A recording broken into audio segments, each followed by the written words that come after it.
Hi, my name's Hope, I'm 18 and I'm a current student at Matapuna.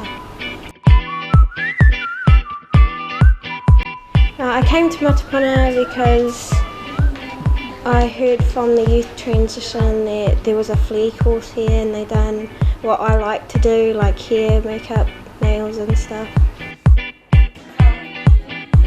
I've learned how to curl hair with a straightener properly. I love Matapuna because it's like a big huge family, everyone's friendly.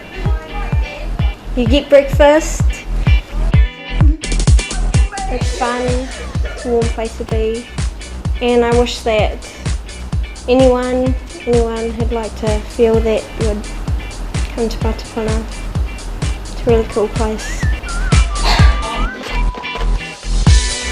After I leave Matapuna, I'd like to go into early childhood, and I'd like to become a kindergarten teacher or a koala teacher.